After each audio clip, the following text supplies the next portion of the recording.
जय हिंद बच्चों, मैं अजय आप सबका अपने YouTube चैनल पे स्वागत करता हूँ।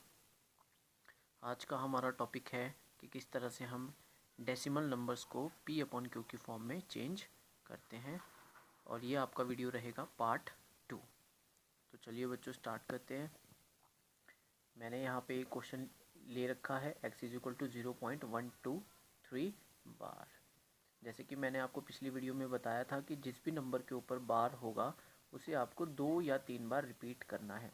यहाँ पे 3 के ऊपर बार है तो मैंने 3 को 2 बार रिपीट किया है, तो ये आपके पास आ जाएगी इक्वेशन नंबर 1।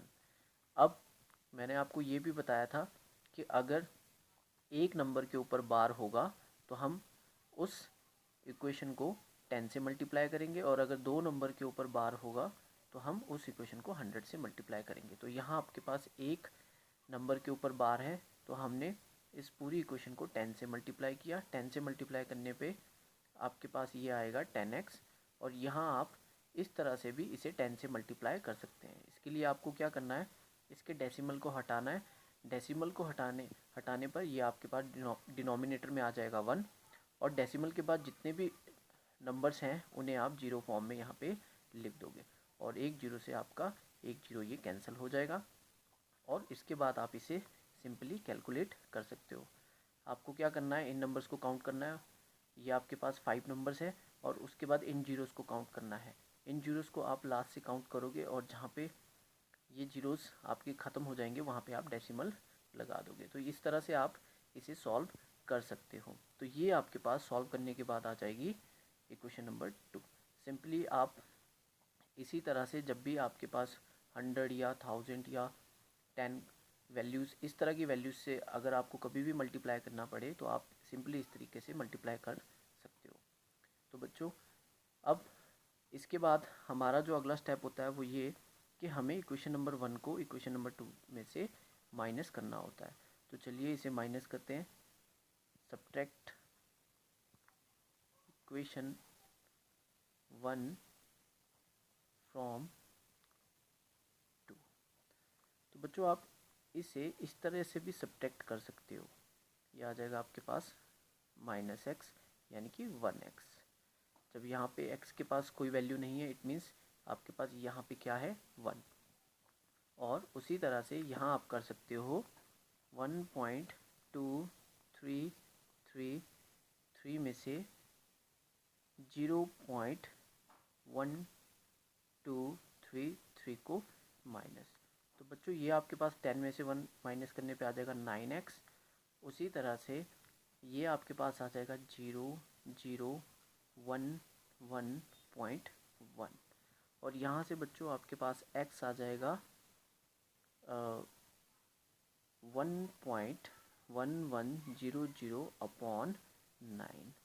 यहाँ से आप इसके डेसिमल को हटा लीजिए, और तो ये डेसिमल हटाने पे आपको मिल जाएगा 9। डेसिमल हटाने पे ये आपके पास आ जाएगा 100। तो यहाँ से आपके पास 2 जीरो कैंसिल हो जाएंगे, तो ये आपके पास x बचेगा। x is equal to 111/900। तो बच्चों इस तरह से आप किसी भी डेसिमल फॉर्म को रैशनल फॉर्म में चेंज कर सकते हो। तो चलिए बच्चों आप इन क्वेश्चंस को दूसरे मेथड से भी कर सकते हो, पर उनके लिए आपको ये ध्यान रखना है। आप जैसे कि देख सकते हो बच्चों कि आपने पिछले वीडियो में इस तरह के फॉर्म वाले क्वेश्चंस को सॉल्व किया था। यहाँ आप देख सकते हो कि पॉइंट के बाद जितने भी नंबर हैं उन सभी नंबर के ऊपर आपको बार गिवन है, लेकिन इन क्वेश्चन में आपको पॉइंट के बाद किसी नंबर पे बार है तो किसी नंबर पे बार आपके पास गिवन नहीं है। तो इस तरह के क्वेश्चन को आप दूसरे फॉर्म में भी कर सकते हो। तो उसके लिए आपको क्या करना है, सिंपली जैसे कि मैं इसी क्वेश्चन को आपको दूसरी फॉर्म में करके दिखाता हूँ। x आपके पास है 0.123 बार।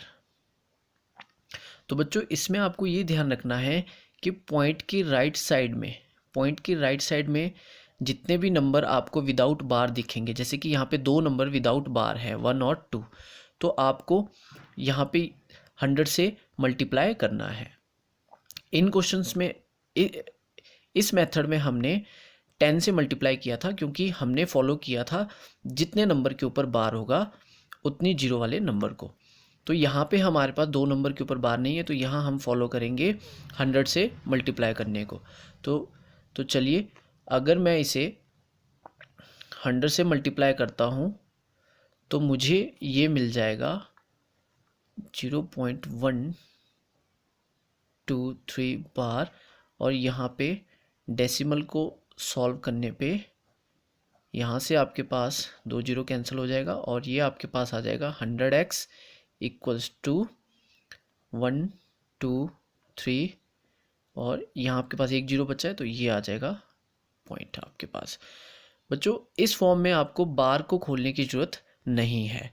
तो अब आप इसे इस तरह से लिखेंगे, जैसा कि मैंने आपको पहले बताया था कि आप अगर किसी नंबर पे एक बार देखोगे तो आपको उसके नीचे बार ओपन करने के लिए एक बार 9 लिखना है। तो आप इसे इस फॉर्म में लिख सकते हो।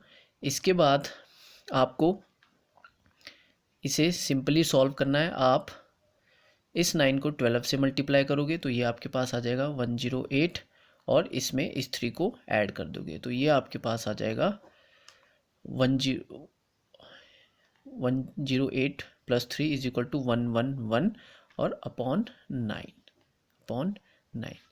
तो यहाँ से बच्चों ये आपके पास आ जाएगा 111/9 और x is equal to 111/9 equals to 20। तो बच्चों, आप इस तरह से भी इन्हें सॉल्व कर सकते हो, लेकिन आपको ये ध्यान रखना है कि जितने नंबर के ऊपर बार होगा उतने ही 9s आपको यहाँ पे लिखने हैं, अगर आप इस फॉर्म में क्वेश्चन को सॉल्व करना चाहते हो। और इस बात का भी ध्यान रखोगे कि जितने नंबर के ऊपर बार नहीं होगा, अगर 2 नंबर के ऊपर बार नहीं है तो 100 से मल्टीप्लाई, लेकिन अगर आप इस फॉर्म को फॉलो कर रहे हो तो इसमें आपको ध्यान रखना है कि सबसे पहले आप बार वाले नंबर को 2 या 3 बार रिपीट करोगे, और साथ ही साथ जितने नंबर के ऊपर, अगर 1 नंबर के ऊपर बार है तो आप 10 से मल्टीप्लाई करोगे, और अगर 2 नंबर के ऊपर बार है तो आप 100 से मल्टीप्लाई करोगे। साथ ही साथ बच्चों, आपको कई बार इस तरह की फॉर्म में भी क्वेश्चन देखने को मिलता है जो कि आपके पास 0.23535 की फॉर्म में। तो बच्चों, आप सिंपली इसे लिख सकते हो 0.235 बार, क्योंकि बच्चों यहाँ पे जो 35 है वो आपका रिपीट कर रहा है, तो आप यहाँ पे इसे लिख सकते हो 0.235 बार, और इसके बाद आप किसी भी मेथड को फॉलो करके इसे सॉल्व कर सकते हो।